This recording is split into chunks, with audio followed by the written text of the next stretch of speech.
Good evening. Hindsight's 2020, and I think we could look back throughout human history and realize that there were a lot of wasteful wars fought. Wars that where the ends did not end up justifying the means. But when I try to look back and you think about the one war that was the most wasteful, where the ends didn't justify the means the most, I think about this ancient rivalry between Rome and Carthage. There is this war that we called the Punic War, which was really three wars that were spread out over a century. And the initial dispute was over territories, and then it escalated into just a deep-seated hatred for one another. And this animosity, it culminated in the Third Punic War, when even though Carthage was no significant threat, even though they had no leg to stand on, Rome, driven by old grudges, razed the city to the ground, salting the earth to prevent any form of resurgence. And I think about these Punic Wars, and I think it reminds us the catastrophic outcomes when we let our hatred go unchecked. Rivalries, they might be natural, they might come naturally, but letting this hatred, letting this animosity guide actions can bring around profound loss, can bring devastation. And the scorched remains of Carthage stood as a stark warning. Unchecked hatred not only destroys the adversary, but it can scar the whole world for generations to come afterwards. And you look back at examples from history like this, and you can only reflect on how we live our own lives, as individuals, as a country, as a church body. And with the advancement of technology and the blessing, which may be a curse, social media, it becomes so much easier to see people express not only their disagreements, not only their differences, but their division, their opposition, their hatred towards one another. And when I think about that, and I try to tie that to the understanding culturally of the Christian faith, I realize that today we find that our identities are often based on the things that we hate rather than the things that we stand for. See, originally when working on this lesson, I wanted to call it, "They Will Know We Are Christians by Our Hate." Because truth be told, to the outside world, we as Christians are often defined more by what we oppose rather than how we love or what we support. And at times we're seen through this lens of division, this lens of rejection and criticism.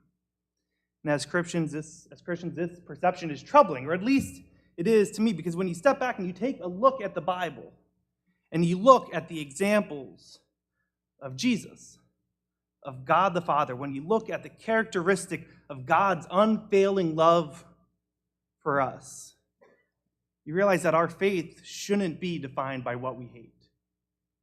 And yet sometimes you put the Bible down and you walk into worship services and you go, "Oh, I get it." People standing along the back wall, talking about politics or politicians or policies or so-called culture wars, and you hear this disgust in this voice, this hatred. And you realize it's not a hatred for sin, but it is a deep, burning, passionate hate towards those who disagree with them. And you realize, I understand. I understand why the outside world so often defines us by the things that we hate. Because so often, when we approach the outside world, we define ourselves by the things that we hate. So tonight, I want to take a little bit of a moment.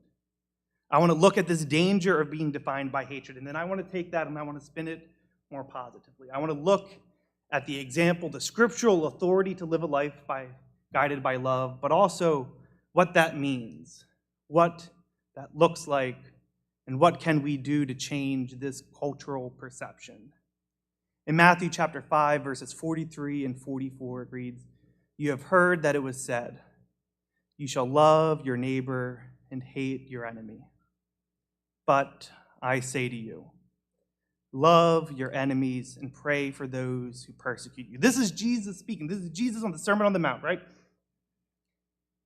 And he says, you have heard that it was said. It is the common understanding. It is the cultural expectation. It is the conventional wisdom of the world that we live in to love your neighbor and hate your enemy. And that was true then, and that's true now. And yet he takes that universally understood cultural perception and he twists it. He flips it around and he says, I tell you to love your enemies. Pray for those who persecute you. Not only refrain from hating them, not only choose to bite your tongue and stand back, but to love them, to pray for them. See, hatred is this blinding force. It blinds us. It restricts our ability to show compassion. And when we are known more for what we hate, for how we hate, we're essentially ignoring Christ's command to love unconditionally. We're pretty much rejecting this entire theological basis. In Ephesians chapter 4, verses 31 and 32, it says, let all bitterness and wrath and anger and clamor and slander be put away from you, along with all malice. Be kind to one another, tender-hearted, forgiving one another, as God in Christ forgave you. It's a verse from Ephesians. It tells us that as followers of Christ, as people who claim to be Christians, as people who claim to walk in the footsteps of the living Savior, there's an expectation of us. We are to rid ourselves of what we can summarize as negativity, including anger and malice and hatred. Instead, we are told to be kind and compassionate and forgiving, as God in Christ forgave us.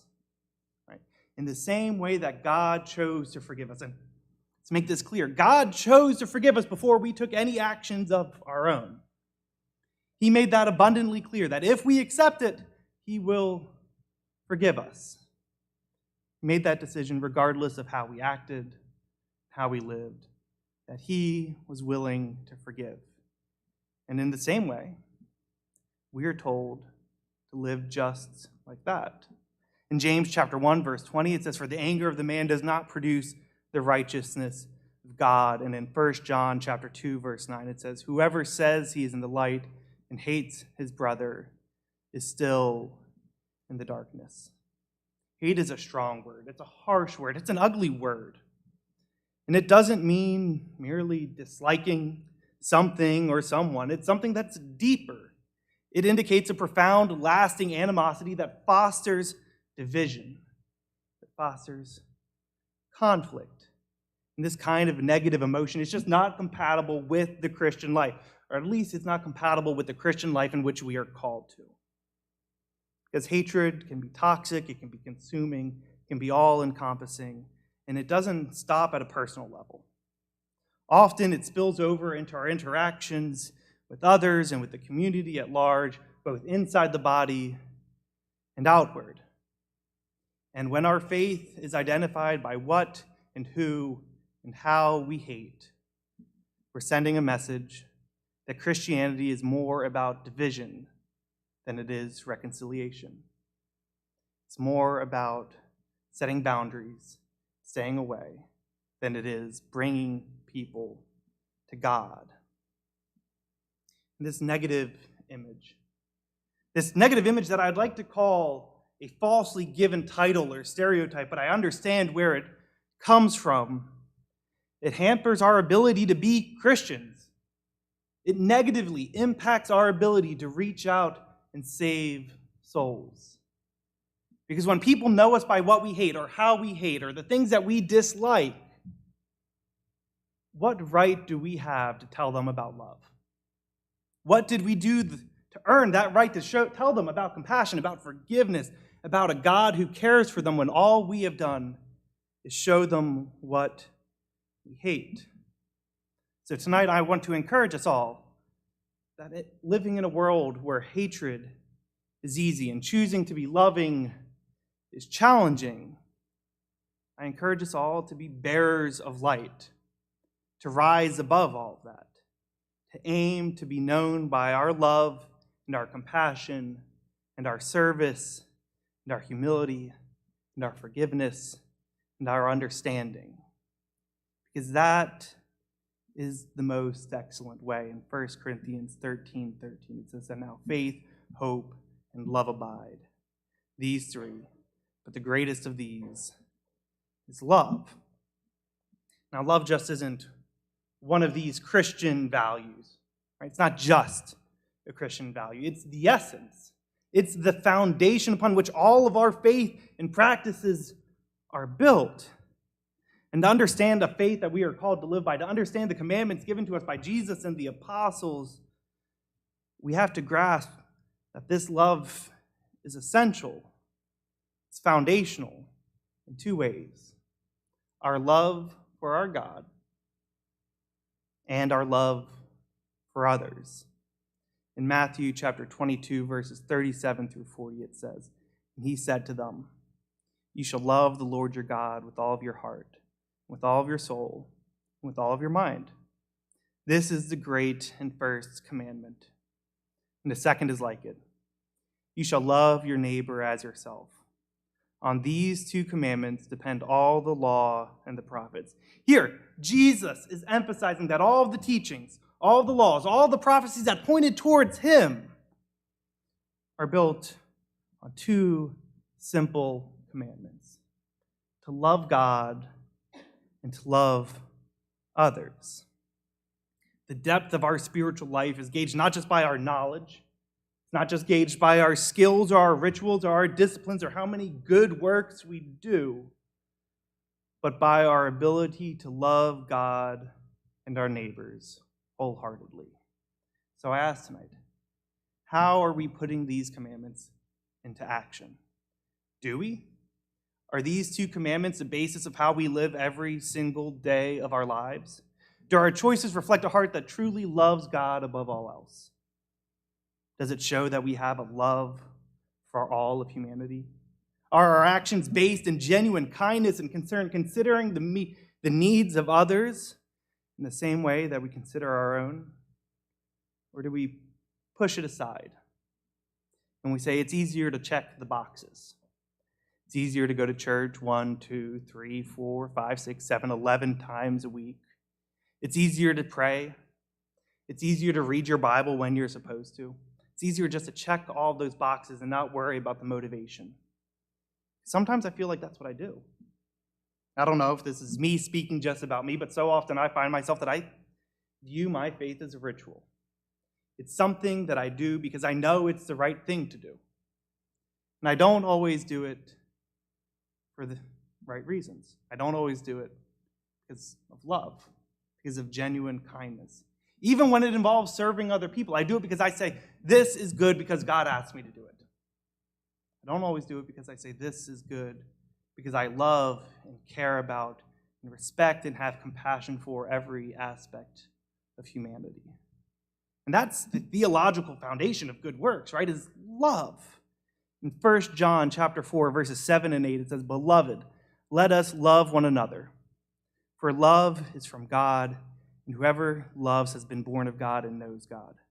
Anyone who does not love does not know God, because God is love."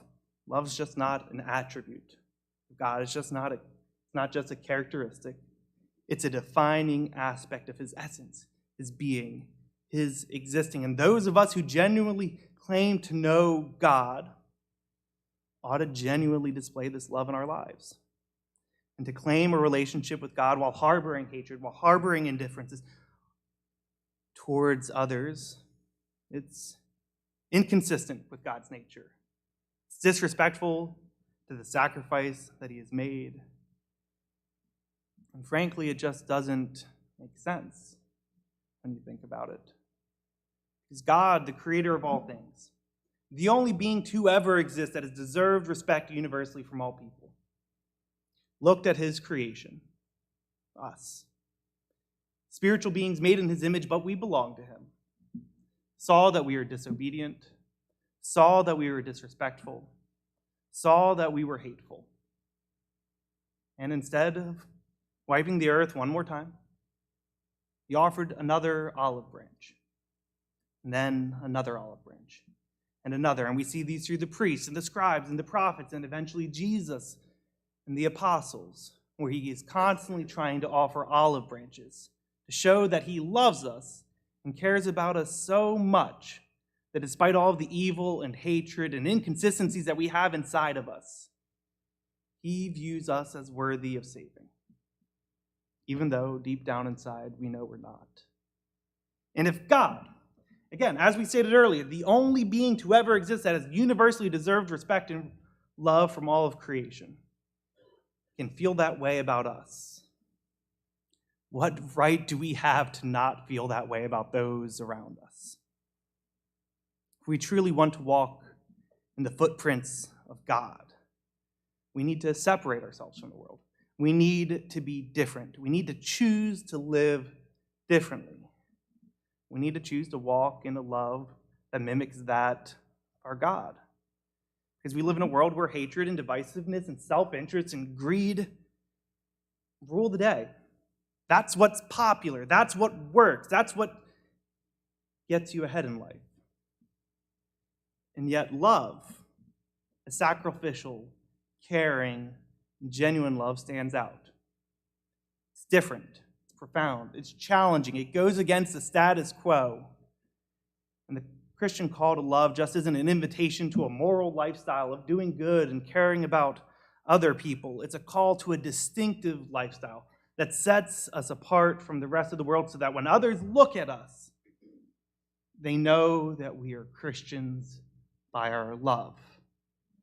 They know we are Christians because we act differently than the rest of the world. Where the rest of the world is selfish and greedy and full of hate, we're not. And that's the alluring, that's the drawing factor of God's promise, this call to a different lifestyle. In John chapter 13, verses 34 and 35, it says, "A new commandment I give to you, that you love one another, just as I have loved you. You also are to love one another. By this, all people will know that you are my disciples, if you have love for one another." I think we glaze over these sorts of verses pretty often. We look at it and we go, yes, that makes sense. But in reality, this commandment that Jesus here is giving is pretty radical. It's not just saying that we love those who are easy to love. It's not just saying that we love our family and our friends and the people we get along with and our neighbor Steve who brings over cupcakes every other week. We love everyone, even the people who have wronged us, even the people who are hard to love. And I know that there are people in all of our lives that are hard to love. And yet that's what makes it different. That's what makes it different. It's a sacrifice. It's unconditional. It's selfless. And Jesus identifies this type of love as a distinguishing factor of what makes up his followers. It's what signals to the world who we truly belong to. So again, I ask another series of questions. Do we exhibit this defining characteristic with our family and our friends, with our coworkers, even to strangers? Does our love for those inside and outside of this body show who we belong to? Is our love, our actions guided by this love? Are they living testimonies of not only our faith, not only who we belong to, but the transformative power of our God? Because if we don't live in a way in which is all of those things, then we're doing it wrong. 1 Corinthians chapter 13, starting in verse 1, it says, "If I speak in the tongues of men and of angels, but have not love, I am a noisy gong or a clanging cymbal. And if I have prophetic power and understand all mysteries and all knowledge, and if I have all faith so as it to remove mountains, but have not love, I am nothing. If I give away all I have, if I deliver up my body to be burned, but have not love, I gain nothing." In these verses, Paul is writing, he is stressing that no matter how impressive our talents, no matter how impressive one's gifts or knowledge or even sacrificial good works, no matter how impressive they might be, without love, they're like a clanging gong or a noisy cymbal. They're meaningless. This is the kind of love depicted here, a love that is selfless and sacrificial, a love that mimics Jesus' love for us, one that sacrifices to people who haven't earned it, one that gives to those who are in need, one that chooses to love the very people who want to hurt us the most. That's the love we're called to give. And I think we need to examine our motives behind our actions.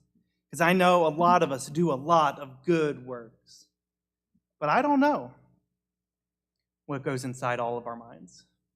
Do we constantly do them out of genuine love for God and others? When we serve, when we give, even when we worship, is that all for the right reasons? Or are these hidden motives, this desire to look good, pride? Are there these self-satisfactory reasons in which we do good things? Or do we do them for the right reason? Because love is not merely an option for us as Christians. Love is not just something that we can do when we feel like it and not when we don't. It's a defining characteristic of what makes us belong to Christ. I think it's time to define what love is. Because so often in this world we talk about love. I have a 2-year-old, Elwood, you know her. She recently discovered this word love. And let me tell you, she loves everything that she has in front of her. You set her coloring book in front of her, I love coloring. You set a pizza in front of her, I love pizza. You set something that she doesn't even like in front of her, I love blank, fill it in, whatever it is. And I think even as grown adults, we do this too. We diminish the meaning of this word love. We treat it like a gentle emotion or an abstract concept. And yet love isn't a gentle emotion or an abstract concept at all. It's a force. It's an action. It is putting a feeling into action. It's powerful. But when we take that feeling and we just let it be, we don't take our love and turn it into anything. It's not the same love that God has for us. Sure, we can call it love all we want, but it doesn't make it any better than saying I love pizza or coloring or asparagus. It's just empty words. In 1 Peter chapter 4, verse 8, it says, above all, keep loving one another earnestly, since love covers a multitude of sins. Peter here, he is understanding, he is expressing the genuine importance of what a true love can do. Love, when practiced, keyword, earnestly, has the ability to forgive, to mend, to restore. It's an antidote to most of the ailments of the world. And when we choose to love in action, we choose reconciliation over grudges, peace over discord. Love doesn't dismiss wrong, but provides a solution for restoration. So again, I bring it back to where we started tonight. When we are defined by what we hate rather than what we love and how we love, we are showing the world that we don't care about restoration. And I don't know if any of you have ever picked up a Bible, but you can turn to almost any page of any book, and the key overarching theme of that chapter is going to be restoring a lost people. And that's what God chooses to do with us. Except for he didn't choose to do it alone. Could have, but he didn't. He chose to involve us, the very people that it's meant to save.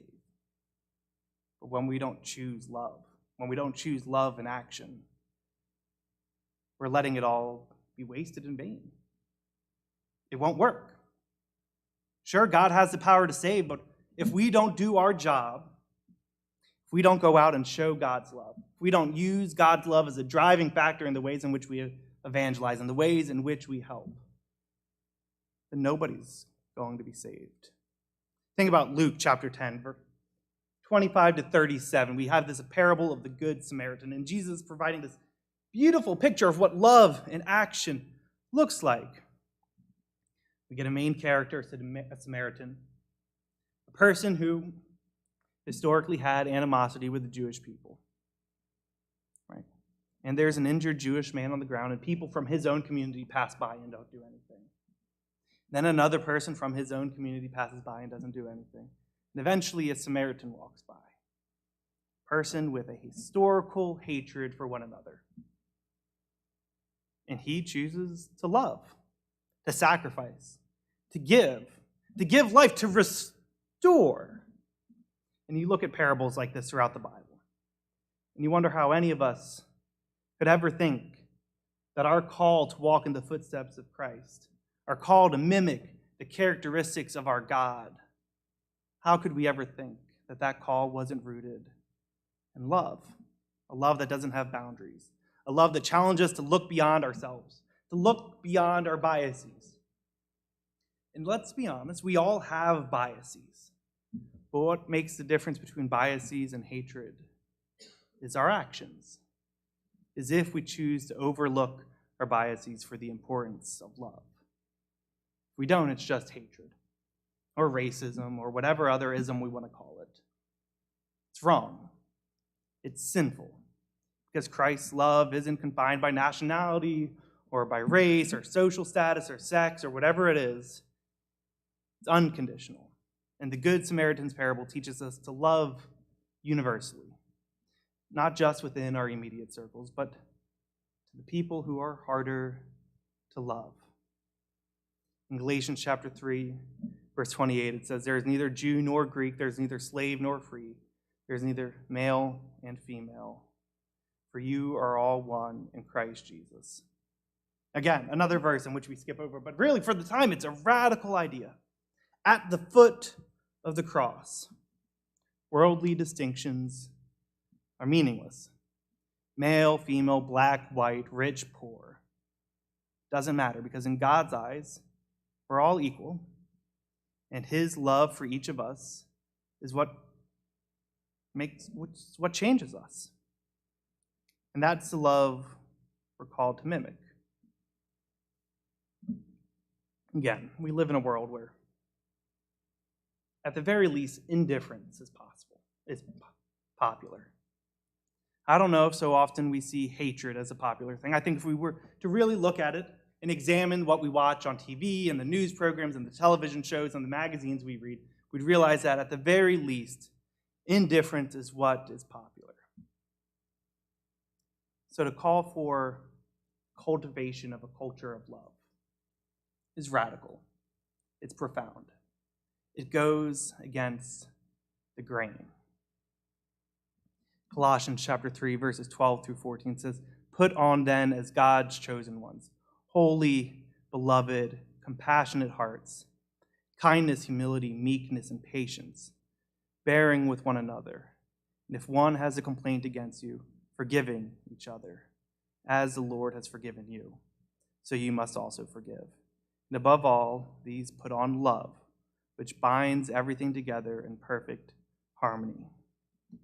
In 1 John chapter 4, verses 20 and 21, it says, "If anyone says, 'I love God,' and hates his brother, he is a liar.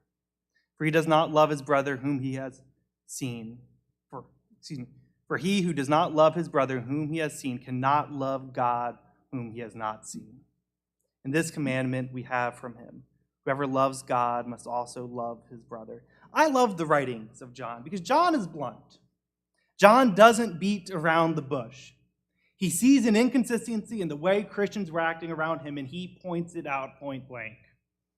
People going around, walking around and saying, "I love God," and turning around and treating their brother, or maybe not, maybe someone else, maybe someone outside their circle, whoever it is, treating them not with love. And John saw that, and with guidance of the Holy Spirit, said they are liars. They don't know God. They don't love God. They are not of God's. We can walk around this church building all we want and sing songs and lead prayers, but if our actions outside of this building do not point to God, we're liars. So this is a call to examine our hearts, to reconcile, to truly embody the love that we spend so much time within this building singing about. Because singing about it and talking about it is meaningless if we are not living by it. we must have a love that is consistent both vertically with God and horizontally with others. We need to have a love for both the Father and the neighbor, our family and the stranger, the rich and the poor, the easy to love and the not so easy. And if we don't have those things, or if our actions are not bound by this love, they're in vain. And we're liars, and we're all just sitting around wasting our time. See, the thing, like I mentioned earlier, the outside world, we as Christians often get defined by what we hate. And as I admitted earlier, I get it. We stand around, we talk about things that we don't like, get negative. We don't talk about the positive things, we talk about the negative things, because that's what people in our culture do. In the outside world, they throw around titles that are meant to be badges of shame. They call us homophobic or sexist or bigoted or what other ever-ism that you can think of. And I hate that this perception exists. I hate that we are known by what we hate. And yet, I get it. Because so often we go out in the world, myself included, and this is what we give them. We give them our negativity. We walk around and we say, we're Christians, we're good people, we love everyone, and then we turn around and talk at the water cooler about how much we hate whatever, fill in the blank. Politician, political party, policy, culture war, whatever. And we spread negativity. Why wouldn't they look at us and define us by the things we hate when that's what we give them? And I think this hatred problem is twofold. And like most problems, I think the biggest thing is we don't fix it at home. Here, we let it slide. We let it slide because we were afraid of being confrontational, or we let it slide because we were already thinking the same thing, or we let it slide because we don't want to hurt them, or we let it slide because we just don't know what else to do. But when we let that hatred slide, that hurts our ability to do good work through one another. That hurts the body. That hurts us here at home. And when we hurt one another here, we hurt each other's ability to connect in a meaningful relationship with God. The second part of this problem being that we let this hatred continue into the outside world. We don't just keep it in the building. They define us by our hate because we tell them to. We show them it. We define ourselves by the things that we don't like. Our actions, our words, the faces we make. We let them be defined by hatred. And that's nobody's fault but our own. But again, you step back and you go, but that's not who God is. That's not who we are called to be. So tonight, again, I encourage you to go home. Sit on the edge of your bed. Sit down with a journal or in prayer, or talk to yourself in the mirror. And start examining. Do you show God's love to the world, to your brothers and sisters? Is it evident in everything you do? Or do you encourage them to define the church that Christ built by your own personal hatreds? Because it's clear that we, as a body, need a reorientation, a return to our first love. And that's more than just attending church and singing the songs and being part of a community. But our reorientation needs to include love, grace, mercy, and compassion. So I encourage you, let's not let our faith be overshadowed by our emotions, our concerns about earthly things that don't matter. Instead, let's shine bright. Let's be beacons of God's unconditional love. Let every action and word, and interaction we have point the others to God, to God's love, to God's compassion, to His forgiving power. Because that's the only hope we have at changing the world we live in. That's the only hope there is. Because we worship the only God, the only being who has any power to change anything. Sometimes I feel, at least for me personally, that it's wasted. That I don't treat it like I worship the most powerful being in the world. That I forget that I have the power to sit down and to talk with the only spiritual being in this world with any power to change the things that matter to me. And I forget that because I forget the two key commandments: my love for him and my love for others. So tonight I ask, if you've not lived your life with this purpose, if you've not lived your life defined by a characteristic of love, a love that mimics Jesus' sacrifice, a love that mimics the Father's unconditional love for us, I ask that you begin that process of change. If you've never entered into a covenantal relationship with God through baptism, if you've never had your sins washed away, if you've never received the promise of God's reconciliation, forgiveness, community, family, if you've never done any of that, I ask that you take the steps you need to make that change tonight. Or if you have, and you realize that you've not been living in a way that mimics the authority and love and compassion and forgiveness and grace that our God has towards all of humanity, and you want to change that, I encourage you to do that too. Whatever it is, we're not promised tomorrow. We're not promised a second chance. We're not promised the opportunity to turn things around. We could walk out of this building today and it could all be over. So whatever you need to do, whatever changes you need to make in your life, whether you need the prayers of the congregation or encouragement or a step towards becoming more like God, I encourage you to come forward as we stand.